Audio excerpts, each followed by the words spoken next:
Olha, muita gente já ouviu falar da famosa data limite de Chico Xavier, aquela de 2019, né? Mas e se, de acordo com certas interpretações, depois daquela data uma nova contagem tivesse começado? Uma profecia mais silenciosa, que aponta para um momento bem decisivo para o Brasil. Vamos tentar entender que visão é essa. E o ponto de partida é justamente esta pergunta, que é atribuída a Chico. Ela não fala de um futuro inevitável que simplesmente vai acontecer.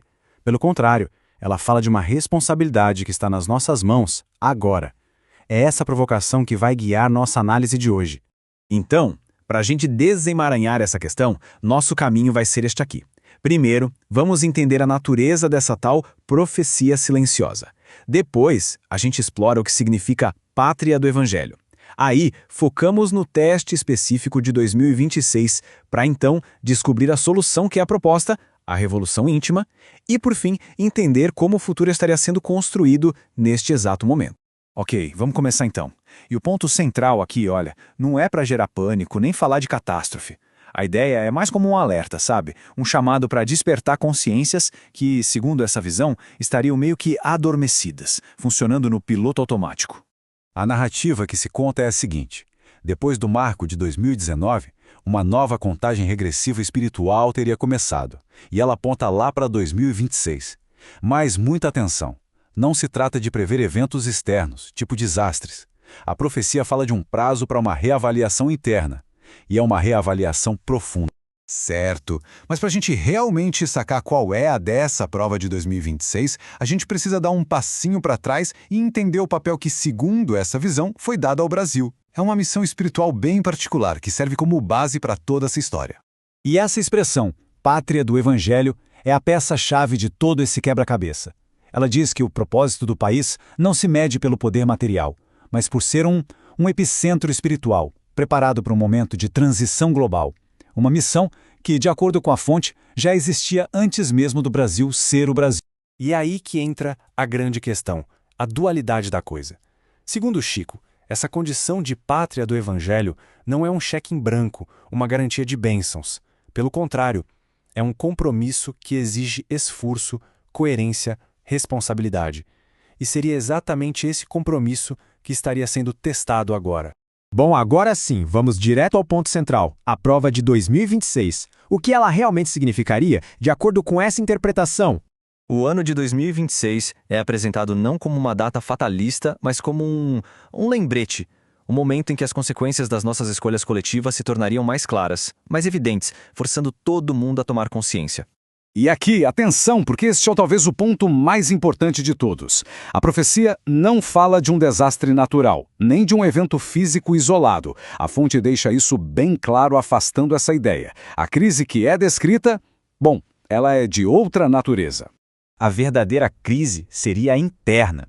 Estamos falando de rupturas sociais, de conflitos morais bem profundos, de um período de cegueira espiritual que chegaria a um ponto insuportável, forçando a exposição de verdades, de feridas que estavam ali, escondidas. No fim das contas, seria a colheita inevitável daquilo que foi plantado por todos nós coletivamente. Sabe, essa frase, ela resume a lógica toda por trás da crise de um jeito perfeito. A crise não é vista como um castigo, mas como um mecanismo de correção. Uma dor que se torna necessária para lembrar a nação da sua missão espiritual original, principalmente quando essa missão é esquecida em troca de interesses passageiros. Bem, se o problema é por dentro, faz todo sentido que a solução também seja, né? Então vamos avançar para ver como a fonte descreve o caminho para atravessar essa prova. Um caminho que não depende de fatores externos, mas de uma profunda mudança de foco. E aqui, a visão que se apresenta é de uma encruzilhada, sabe? Dois caminhos bem distintos. De um lado, o que se chama de Brasil da Sombra, aquele que busca soluções fáceis, heróis externos e resiste à mudança. Do outro, o Brasil da alma, que entende que a verdadeira transformação começa de dentro para fora e aceita o chamado para se renovar. E a grande solução que se aponta para isso tudo tem um nome: reforma íntima. Não se trata de um grande movimento público barulhento, mas sim de uma revolução pessoal, silenciosa. A mudança coletiva, segundo essa visão, só pode ser construída a partir da transformação de cada um. Tá, mas na prática, como é que se faz isso? As fontes apontam para ações bem simples e diretas. É sobre fazer o bem ali no seu dia a dia onde você está.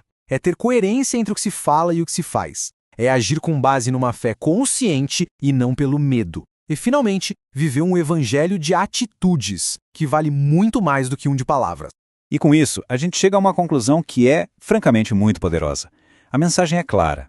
Antes de pensar em qualquer grande projeto de nação, é preciso construir as fundações internas, pavimentar os caminhos do coração e da consciência de cada um.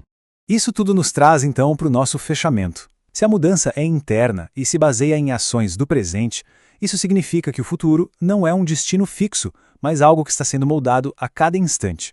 O recado final é este, e é fundamental entender bem. A profecia funcionaria como um alerta, um grande aviso e não uma sentença de condenação. O resultado de 2026 dentro dessa visão não está pré-determinado. Ele depende inteiramente das escolhas individuais e coletivas que estão sendo feitas agora, neste momento. Pensa só nessa imagem como se fosse um retrato da nossa energia mental coletiva. A tese é que a vibração que predominar, seja ela de medo e ódio ou de amor e compaixão, é o que de fato vai criar a realidade de 2026. O ano se torna uma espécie de portal cujo resultado é moldado pela energia que a gente manda para ele. Pois é, e essa frase amarra tudo, reforçando aquela ideia central da nossa própria responsabilidade. O futuro não é algo que simplesmente acontece com a gente. Ele está sendo escrito agora. Não com tinta, mas com as nossas escolhas e vibrações de cada dia. E para fechar, a reflexão que fica é essa. Diante de todo esse cenário, a fonte nos deixa com uma pergunta que é pessoal e intransferível. No grande esquema das coisas, nesse momento decisivo, qual papel cada um de nós escolhe desempenhar? A resposta, segundo essa visão, é o que vai definir o futuro.